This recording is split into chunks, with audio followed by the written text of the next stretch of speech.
एक से दो में दोबारा खुशामदीद। गैस की जो इस वक्त सूरत हाल है, ख़ासतौर से सुबह पंजाब में और खैबर पख्तूनख्वा में, इस पर हमारी बात हो रही है। वैसे तो मसला अब सिंध और बलूचिस्तान में भी आ गया है और यहाँ भी यही फ़ैसला हुआ है कि 4 दिन तक CNG स्टेशंस बंद होंगे, रात को 8 बजे से सुबह 7 बजे तक। तो अब चूँकि मौसम सरमा में डिमांड बढ़ जाती है तो सिंध और बलूचिस्तान में भी हमको अब प्रॉब्लम नज़र आ रही है। इरफान कैसर शेख साहब जो लाहौर चैम्बर के सदर हैं, हमारे साथ लाहौर से मौजूद हैं। उन्होंने भी कल काफ़ी एहतजाज किया और एक पूरा प्लान बनाया है कि किस तरीके से वो इस सूरत हाल का मुकाबला करेंगे और एहतजाज करेंगे। इसके अलावा CNG स्टेशन की बंदिश की वजह से भी देखें पब्लिक ट्रांसपोर्ट भी मुतासर हो रही है और लोगों को अपने काम पर आने जाने पर काफ़ी मसाइल का सामना करना पड़ा है। और कल हमको ऐसी सूरत हाल इस्लामाबाद, रावलपिंडी और मुख्तलिफ हिस्सों में नजर आई। शुएब निज़ामी हमारे जो नुमाइंदे हैं इस्लामाबाद में, उनसे हम अपडेट लेते हैं कि आज क्या सूरत हाल है। शुएब, बहुत शुक्रिया प्रोग्राम में खुशामदीद। बताइए कि कल तो काफ़ी मुश्किलात का सामना करना पड़ा वो उन लोगों को जिनको काम पे जाना था। CNG स्टेशंस थोड़े से खुले हुए हैं लेकिन ज़्यादातर बंद हैं, तो पब्लिक ट्रांसपोर्ट भी नहीं थी और काम पे जाने पे काफ़ी मसाइल हुए। आज क्या सूरत हाल है, कुछ बेहतर है सूरत हाल? जी शुजा, आज भी सूरत हाल जो है वो काफ़ी परेशान कुन है रावलपिंडी इस्लामाबाद के शहरियों के लिए। और ये बताया गया है तकरीबन खैबर पख्तूनख्वा और पंजाब के 2600 से 2700 CNG स्टेशन जो है वो बंद है। और इसमें जो है वो ट्रांसपोर्टर्स भी शामिल है जो ये कहते हैं कि जो गैस का इजाफा है, कीमतों में इजाफा है, वो वापस लिया जाए।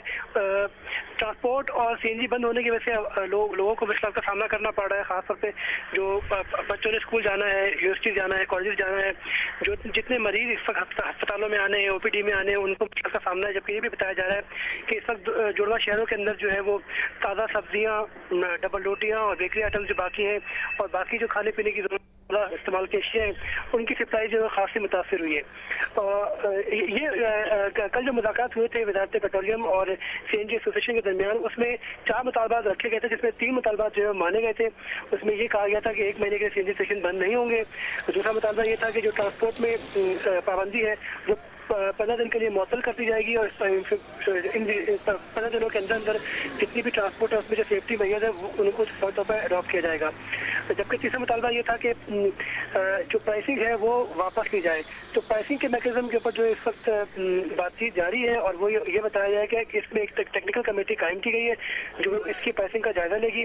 तो हम प्राइसिंग वाले इशू के ऊपर जो है वो अवाम इस वक्त ज़्यादा इस एहतजाज में शामिल है। और ट्रांसपोर्टर ये कहते हैं कि अगर उनको पाबंदी खत्म भी हो गई है या CNG स्टेशन के लिए जो है वो महीने की जो बंदिश है वो खत्म भी हो गई है और ये बताया जा रहा है कि अब 3 दिन के लिए CNG स्टेशन बंद होंगे।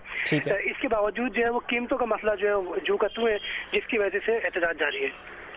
ठीक है शुएब, बहुत शुक्रिया आपका। शुएब निज़ामी हमको अपडेट कर रहे थे इस्लामाबाद की सूरत हाल।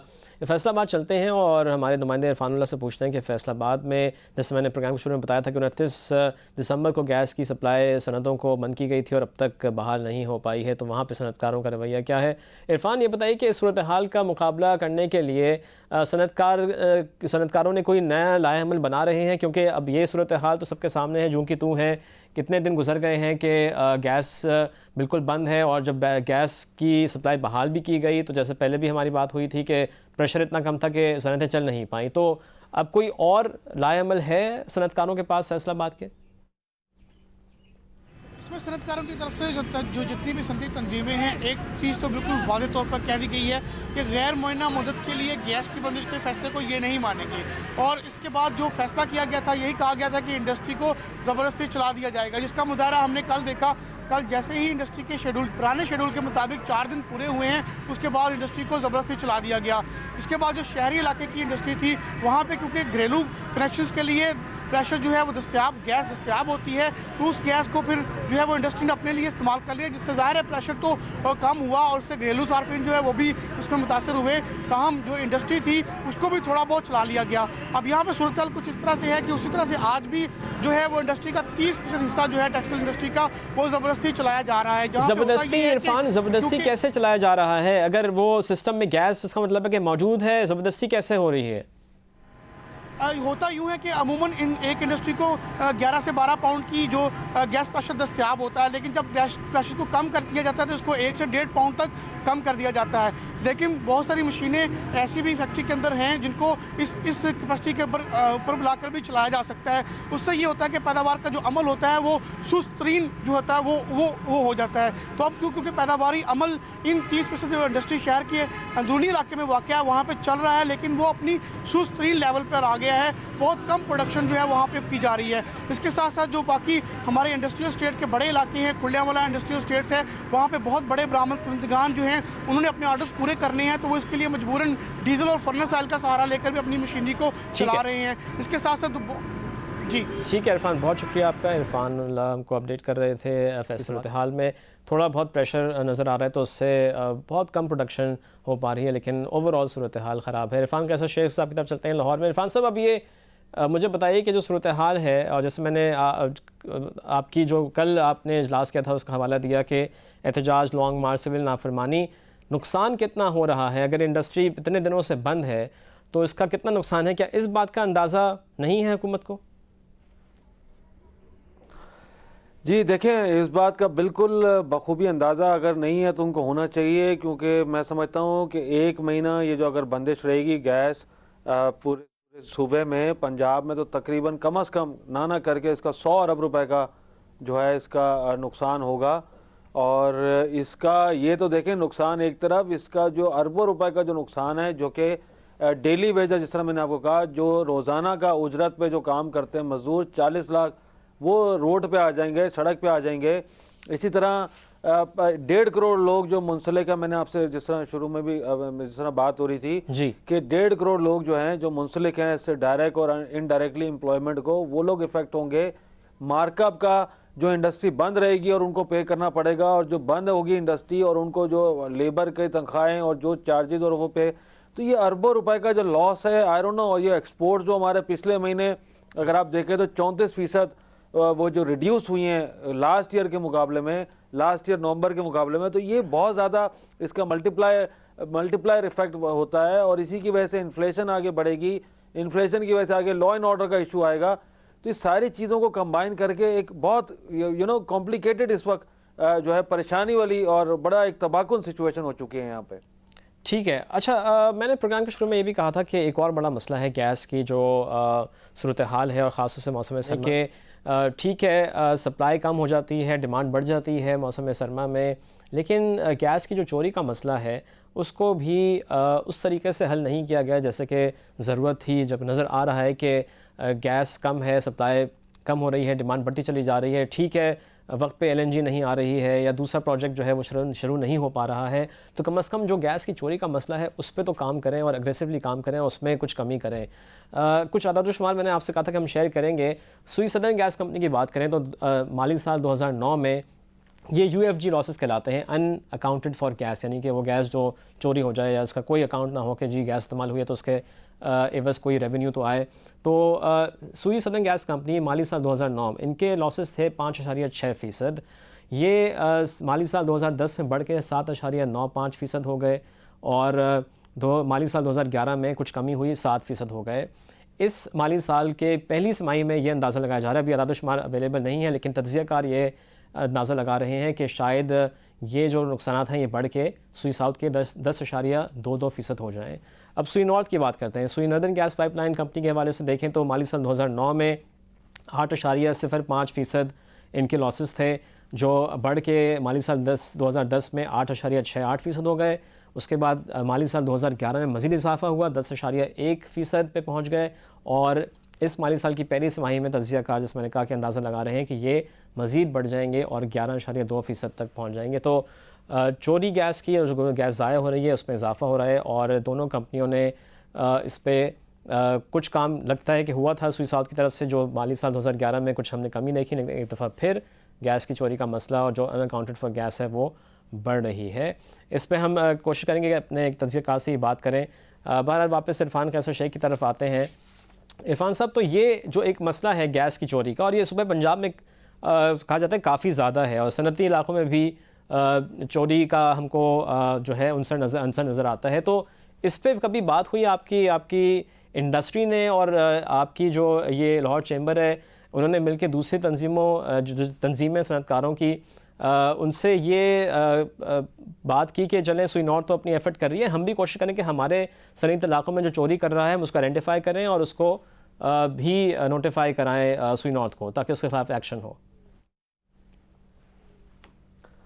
देखिए जी, बिल्कुल हर लेवल पे हमने ये बात की है और उसमें जो मैं समझता हूँ कि इस वक्त ज़रूरत इस बात की है कि ये जिस तरह आपने बिल्कुल बजा फरमाया, मैं तो हमारे पास जो रिपोर्ट थी वो तो थी कि तकरीबन ये 12% जो है वो लॉसेस पे पहुँच गए सुई नॉर्दर्न की 6% से। लेकिन इस वक्त सबसे ज़रूरी जो चीज़ है शुआ साहब, वो देखना उसको ये है कि हमें LNG को as early as possible, LNG के प्रोजेक्ट को जो कि हमें 3 साल से हर विंटर में श्योर कराया जाता है कि देखें अगले साल हो जाएगा, और पिछले 2 साल पहले कहा गया अगले साल हो जाएगा। लास्ट ईयर आप भी के प्रोग्राम में फिर ये बातें आ रही थी, मिनिस्टर साहब ने कहा कि हो जाएगा। तो ये LNG की तरफ क्यों नहीं जाते? और इतनी शदीद तबाही, जिस तरह मैंने आपसे पहले कहा, चलिए वो तो 40 लाख इरफान साहब मजदूर जो है वो सड़कों पे आ गए, 40 लाख खानदान। शुजा साहब, ये कोई मामूली बात नहीं है। बिल्कुल बिल्कुल। और हमें देखें मार्कअप देने का, मुझे पिछले 5-7 दिन से सनतकार जो है वो मुझे ढूंढ रहे हैं, वो कहते हैं हमारी चाबियां लें और खुदारा ये हमारी चाबियां अपने जिम्मे करें और हमारी जान छुड़ाएं, क्योंकि देखें 365 दिन का जो मार्कअप इंडस्ट्री देगी और 160 दिन चलाएगी, कहां से देगी? 15% अगर मार्कअप है और आप आधे दिन चलाओगे। ओके इरफान साहब, मेरा सवाल जो था मेरा जो सवाल था इरफान साहब उसकी तरफ अगर आ जाएं। लेकिन आई डोंट नो, इसी तरह जो Iran Pakistan gas pipeline project है उस पे भी कोई काम नहीं हो रहा। ठीक है इरफान साहब ना कम रह गया है। मेरा जो सवाल था अगर उसकी तरफ आ जाएं और बहुत ब्रीफ जवाब चाहिए कि जो चोरी गैस की है, और हमको ये भी मालूम बताया जाता है कि इसमें बहुत से सनती इलाके भी शामिल हैं जहाँ चोरी हो रही है गैस, तो इसके लिए लाहौर चैम्बर ने, फैसलाबाद चैम्बर ने, जैसे आप अभी इकट्ठे हो गए थे, उस पर कोई काम करें कि अगर कोई भी सनती इलाकों में कोई गैस चोरी कर रहा हो तो उसको आइडेंटिफाई किया, नोटिफाई कराएं ताकि वहाँ से भी गैस बचे। देखिए ये तो हमारा अपना मौक़िफ़ है। हम 3 साल से कह रहे हैं हुकूमत को कि आप जो है ये गैस की चोरी को खुदारा बंद करो। ये 6% का जो 12% हो गई है, इसमें हमारा तो ये मौक़िफ़ है कि कोई सनतकार शामिल है उसको पकड़ें, कोई डिपार्टमेंट का शामिल है उसको पकड़ें। हम तो इसको खुद, हमारा ये तो खुश आइंद बात है कि ये जो जितना ज़्यादा उसको गैस की चोरी को वो कम करेंगे उतना ही ज़्यादा गैस अवेलेबल होगी। ठीक है, to be supplied to the industry. ठीक है, तो ये तो एक सबका मुश्तरका एक इंटरेस्ट में एक बात है, और इसमें तो हमारा भी यही जो है, इसमें हमारा भी यही फैसला है कि आप ज़्यादा से ज़्यादा इसको चोरी को रोकें और उसको दोबारा 6% पे जो उसकी जो चोरी है उसको लाएं। ठीक है इरफान साहब। इसके साथ साथ जो इस वक्त इतना जो सीरियस एक वक्त क्राइसिस है, मैं आपके प्रोग्राम के वसासत से इनको मिनिस्टर साहब को ये अपील करूंगा कि खुदारा आप पूरे मुल्क में एक यकसा तौर पे करें। देखें शॉर्टेज है वो है, लेकिन 1.5 करोड़ लोगों को आप रोड पे ले आए हो। ठीक है इरफान साहब, वक्त खत्म हो गया है, बहुत शुक्रिया वक्त निकाला और प्रोग्राम में शिरकत की। इरफान कैसर शेख साहब जो लाहौर चैम्बर के सदर हैं वो हमारे प्रोग्राम में शामिल थे। एक ब्रेक लेंगे, ब्रेक से वापस आकर स्टॉक मार्केट का और फॉरेन करेंसी मार्केट का जायजा लेंगे। हमारे साथ रहिएगा।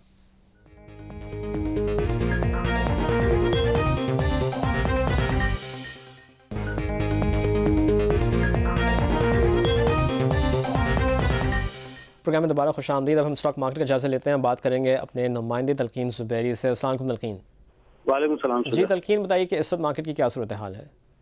सुजा, आज मार्केट में थोड़ी सी बेहतरी देखी जा रही है। तकरीबन 44 पॉइंट का इस वक्त इजाफा देखा जा रहा है। एशियन इंडेक्स में 11,300 की सतुआ इंडेक्स जो है वो मेंटेन कर रहा है। तकरीबन 3.25 करोड़ शेयर्स का मार्केट में काम हो चुका है।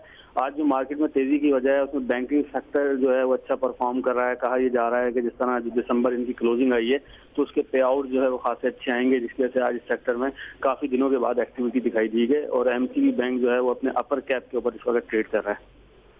ठीक है तलकीन, बहुत शुक्रिया आपका। तलकीन ज़ुबैरी स्टॉक मार्केट की अपडेट दे रहे थे। कुछ बेहतर आज हमको सूरत हाल नज़र आ रही है। वॉल्यूम्स थोड़े बेहतर हुए हैं, ज़्यादा बेहतर नहीं कहेंगे, लेकिन तकरीबन 3 करोड़ शेयर से ज़्यादा काम हो चुका है। बैंकिंग सेक्टर अच्छा परफॉर्म कर रहा है और चूँकि 31 दिसंबर को साल ख़त्म होता है, अब नताइज आने शुरू होंगे चंद हफ्तों में, तो और अच्छे नताइज की उम्मीद है बैंकिंग सेक्टर से, इसलिए भी हम देख रहे हैं कि उसमें तेज़ी नज़र आ रही है। आगे बढ़ते हैं और इंटरबैंक मार्केट में आज एक दफ़ा फिर हमको रुपया दबाव का शिकार नज़र आया है और रिकॉर्ड सतह पे क्लोजिंग हुई है। हमाद आलम हमको अपडेट देंगे। हमाद, क्या सूरत हाल रही रुपये की?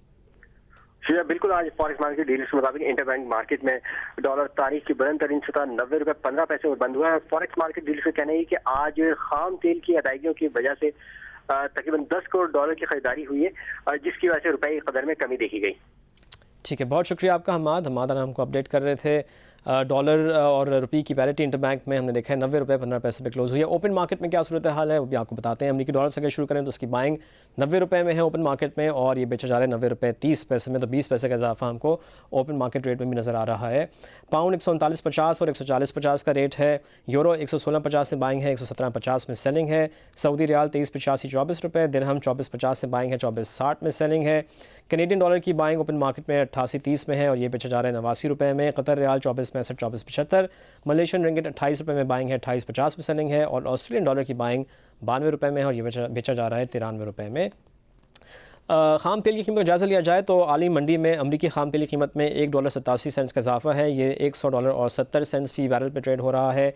नॉर्थ ब्रेंट $1.51 के इजाफे के साथ $108.89 फ़ी बैरल पे, और जबकि अरब ख़ाम तेल की कीमत में सबसे ज़्यादा इजाफा नज़र आ रहा है $3.98 फ़ी बैरल का, और ये $113.31 फ़ी बैरल पे पहुँच चुका है। सोने की आलमी कीमत को जायज़ा लिया जाए तो यहाँ भी तेज़ी नज़र आ रही है। $23.40 के इजाफे के साथ $1590.60 फ़ी आउंस पे सोना ट्रेड कर रहा है इंटरनेशनल मार्केट में। सोने की मकामी कीमत को जायज़ा लिया जाए तो फ़ी तोला कीमत में कोई कमी बेशी नहीं देखी गई। ये बदसूरत 53,700 रुपये पे है, और 10 ग्राम सोने के भाव में भी कोई कमी बेशी नहीं रही, और ये कीमत 46,028 रुपये है। आखिर में कपास की मकामी कीमत को जायज़ा लिया जाए तो यहाँ भी हमको कोई कमी बेशी नज़र नहीं आ रही। पंजाब की कपास 5,500 रुपये फ़ी मन पे, जबकि सिंध की कपास 5,200 रुपये फ़ी मन पे ट्रेड हो रही है। इसके साथ ही हम आज का प्रोग्राम ख़त्म करेंगे। अपनी आरा से हमको ज़रूर आगाह कीजिएगा। हमारा email एड्रेस है 1 से 2 @geo.tv। कल तक के लिए हमको इजाज़त दीजिए। अल्लाह हाफ़िज़।